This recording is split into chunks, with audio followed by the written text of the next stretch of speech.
Good morning! Good morning! Today we are officially leaving Florida. After being in Florida for 3 months and staying at this campground for a whole month, we're finally hitting the road today. It's been quite some time since we've driven the RV, so I think we both have a little bit of anxiety about doing it again. We got a little too comfortable here in Florida, especially at this campground, but I think it's good. We're stepping out of our comfort zone again, hitting the road again, and getting back into the swing of things. We're gonna take our time driving over to Texas. It's gonna take us 3 days of driving to get there.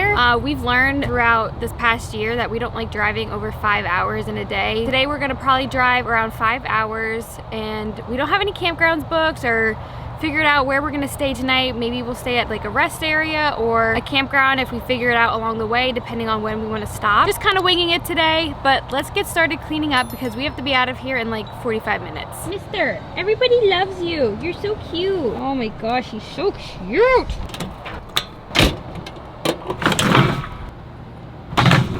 One of the biggest tips I've learned to save time on your travel days is to dump your black tank the night before and flush it out real good so you have like a bunch of time to actually let it clean. And then flush your other tanks like normal after your black tank, and then leave your hoses connected. So that way if you do dishes or shower the night before, you can still just dump your gray tanks the next morning, and then it's super easy to just clean up. So like I said, since we don't know where we're staying tonight, if we might be boondocking or going to an RV park, I just filled our freshwater tank up just 1/3, just so we have some water to flush the toilet, brush our teeth, anything like that, just for the night. That's done. The sewer's put away. Just need to finish putting away the electric. We need to get hooked up and get out of here. The last thing we do before we pull out of our campsite is check our tires.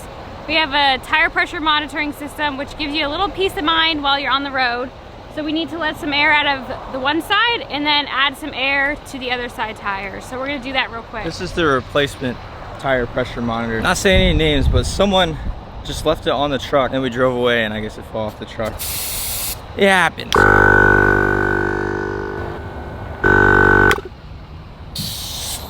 Every time before we leave a campsite, we always make sure, like, it's super important that our tires are the right inflation. Ours have to be 65, but with the travel trailer, like, you don't want some stuff to happen. Head west, then turn right. Sometimes it takes us a little bit longer to get ready in the morning and get everything prepared. We want to be the most safe as possible. You never know what's going to happen out on the roads, but if you can put yourself in the best safety precautions as possible, you're doing good. So make sure like your tires are inflated good, you have the right kind of vehicle to be towing, you don't want to be sagging. Sometimes we see some Jeeps or some 1500s pulling trailers that are just not fit to be on the road. It's just dangerous to other people, so this feels weird. I haven't driven this in forever. It's best to just take your time. Most of the times the campgrounds don't care if you check out past the checkout time. I think we've only been to one campground that called us and was like, hey, are you guys leaving? But other than that, like, sometimes we've left at 11:30, almost like 12 o'clock when the checkout time's 11. I don't think it's that big of a deal if you're running a few minutes late. Just make sure you're doing everything right. On the campground. Yeah, it depends on the campground, but most of them don't really care.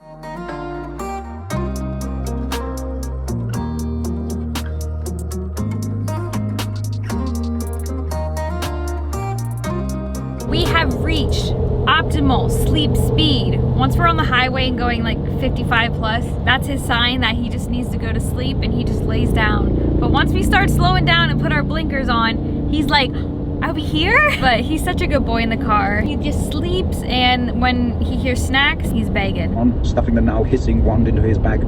It's your own fault your wand got stuck. To make the drives go by a little faster, we like to listen to Harry Potter on audiobooks. They're so good. The guy who narrates it does such a good job with all the voices. We're currently on the Chamber of Secrets. Kelsie packed us some sandwiches last night.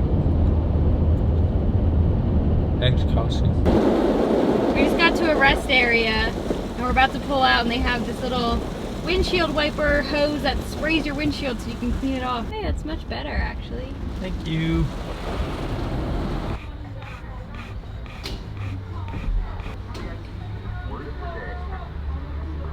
We just stopped to refuel, and we were gonna go to the Love's that's next door to here right now, but the gas over there is $5.50, and then there was a gas station right next to it. It has diesel for $5.37 compared to $5.50. So we're at this tiny little gas station getting gas, saving some money.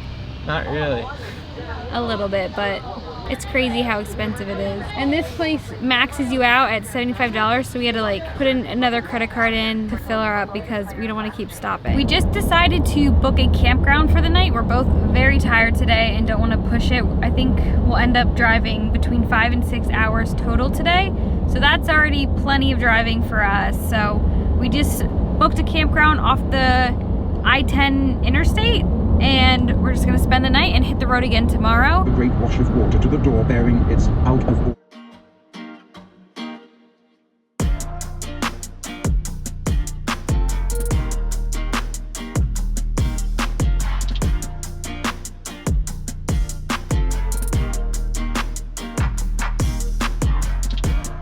We made it to Alabama. It feels so good to be in the RV and not driving anymore. Michael drove like 7 hours today. He's been a real trooper.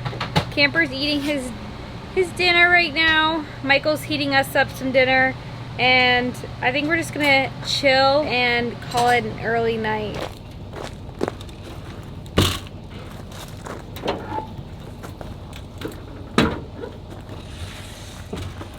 All right, so it is the next morning. We woke up in Alabama. Kelsey's finishing the remaining things we need to do. It's pretty simple because we were hooked up last night. We didn't unhook in the truck, so there wasn't as much stuff to do. We're almost ready to go. We just have to finish putting the electric away, and then today is gonna be another long drive day. Probably book a campground again because it's just easier having full hookups. Excuse me, sir. Are you ready for the day 2, travel day? Huh? Did you sleep good? Are you ready to go to a new place? Okay, let's go.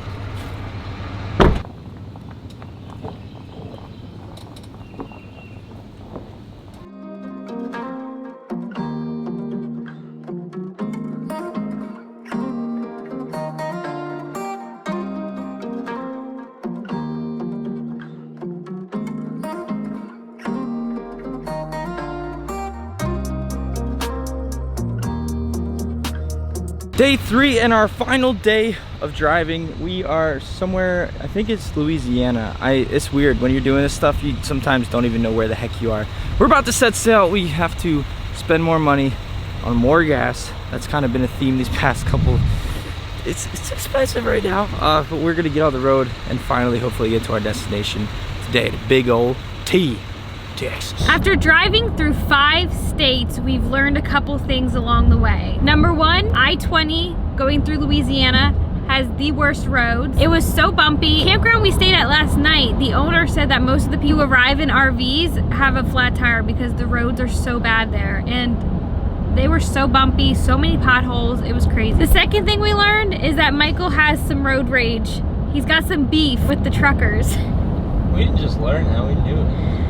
Michael doesn't like when the truckers pass him and then get in front of him, and then we'll go up a hill and then the truckers are going slow, so then we have to pass them, and then we go downhill and then the truckers pass us. And this war started across the country in Colorado, Oregon. These truckers, they got somewhere to be. I understand that. I got somewhere to be too.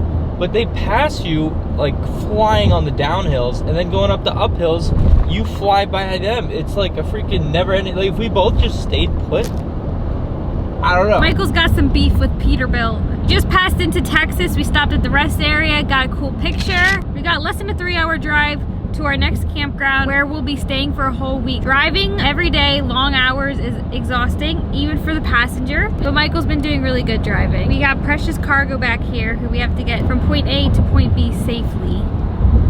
Yeah, he feisty. He's really tired. We just passed through Dallas.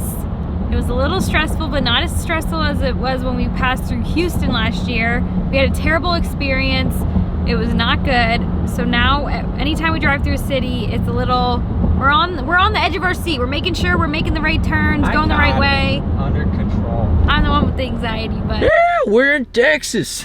There goes Kelsie into the thing, and give it 2 seconds till he starts crying. 3, 2, 1.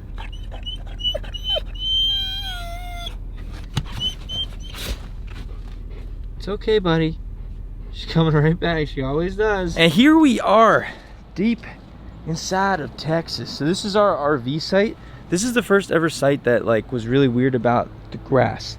So we could not have the ladder on the grass or any of the like things on the other side. Like nothing could be touching the grass because they mow it like a good amount, and it's just really nice looking grass. But this is gonna be really cool. We're gonna be here for a week is what we have scheduled now, but maybe we'll extend or go somewhere else.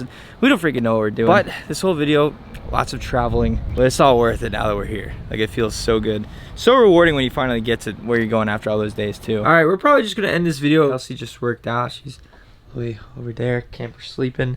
RV's a bit of a mess right now, but it's pretty much gonna do here for this video. Thank you guys for watching. Get your cowboy hats on, because we're in freaking Texas.